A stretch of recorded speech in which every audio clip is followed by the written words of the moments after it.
Hello, and welcome back to the Embrace the Mud podcast. Today, we are talking about a belief that I think many of us have in our relationships that I would assert is actually pretty dangerous.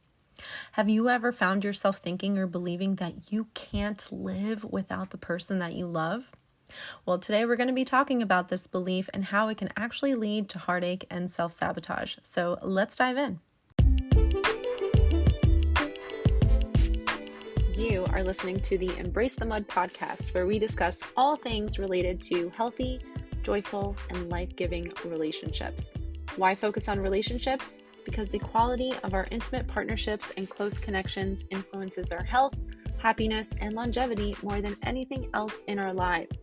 Relationships matter a lot. So together, let's jump into the mud, aka our messy relationships, pull some weeds, plant some seeds, and create an enriching environment where strong relationships can take root.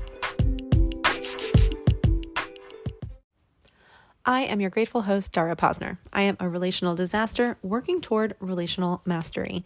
I am also a positive psychology coach, a relational mindset coach, a blogger, and now a podcaster. Thank you for tuning into this episode of the Embrace the Mud podcast, where we discuss all things related to healthy, joyful, life-giving relationships.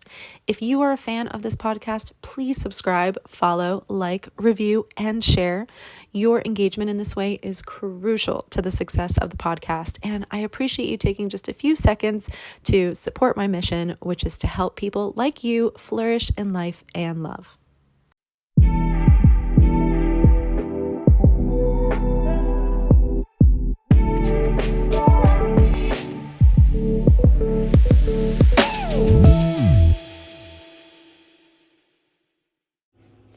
All right, before we start our conversation today, I just want to warn you guys that I have been fighting off a bit of a cold this week, so my voice might sound a little strange and there might be a sneeze or a cough somewhere along the way. So if that happens, please forgive me. All right, so let's start by acknowledging that this belief that we're talking about today, this idea that you simply cannot live without someone, might seem incredibly romantic at first glance. It sounds like the ultimate declaration of love, doesn't it? Well, not quite, because in reality, this belief can become a relentless undercurrent, threatening to wash away your sense of self. When you believe that you cannot live without someone, you're likely to abandon your own standards and to tolerate hurtful behaviors just to keep that person in your life. You're also likely to turn a blind eye to red flags and to think that your world will crumble if they're not in it. I think that this belief is the perfect recipe for self-sabotage. You start compromising your values, your boundaries, and your own well-being, all in the name of holding on to this person. In the end, you end up sacrificing your own happiness on the altar of their presence. Now, here's the thing. There's a world of difference between healthy love and an unhealthy, all-consuming attachment. Healthy love enriches your life. It does not swallow it whole. It's a lot like a warm embrace that enhances your sense of self rather than erasing it. In a healthy, thriving relationship, boundaries are like the guardrails on a winding road. They keep you on the path to self-respect and mutual respect. You can love someone deeply and be incredibly devoted to them and still have limits and conditions that ensure both partners thrive. Because here is the deeper truth. Love is unconditional, but relationships are not. And it's completely possible to fall in love with someone who cannot or is unwilling to meet the conditions necessary to have a happy, healthy, life-giving relationship.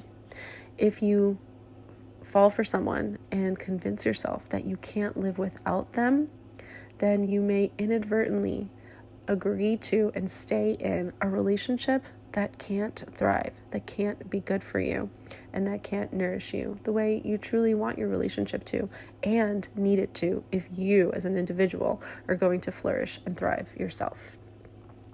The beautiful paradox is that self-love is not selfish. It's essential for loving others well. When you truly love yourself, you're better equipped to love someone else authentically. and with respect for their individuality and your own. So how do you navigate this delicate dance of love and boundaries? Well, the first thing is to start by communicating openly with your partner about your needs, your values, and your limits. And to do that as early on in the relationship as possible, so that from the get-go, you're creating a relationship that's built on mutual understanding and respect. So in summary, folks, please remember that love is a beautiful journey shared with someone, not a solo mission where you lose yourself. While love should be a profound connection, it should never mean self-sabotage or self-abandonment. So as you venture into your own relationships this week, I hope that you can find that balance between deep love, self-respect, and healthy boundaries. If you're listening to this episode and you're recognizing that this does reflect a belief that you hold, and that by having that belief, you have found yourself in a situation in your relationship where maybe you don't advocate for yourself, you don't express your needs very often, you don't uphold your own standards or your own boundaries, then perhaps working with a coach could be something that would be good for you. And if you'd be interested in learning more about working with me, you can head over to mudcoaching.com. You could read about what I do, how I do it, and who I work with. And if what you read makes you feel like this could be a fit for you, then just click on the contact button at the top of the website, fill out the short form, and you'll be hearing from me soon. In the meantime, I will be back with another episode here on the Embrace the Mud podcast. Until then, you can connect with me on Instagram if you haven't connected with me there already. My handle is @EmbraceTheMud. And also in the meantime, please remember, you are wired for love and connection. You are capable of love and connection. You are worthy of love and connection. I'll see you next time.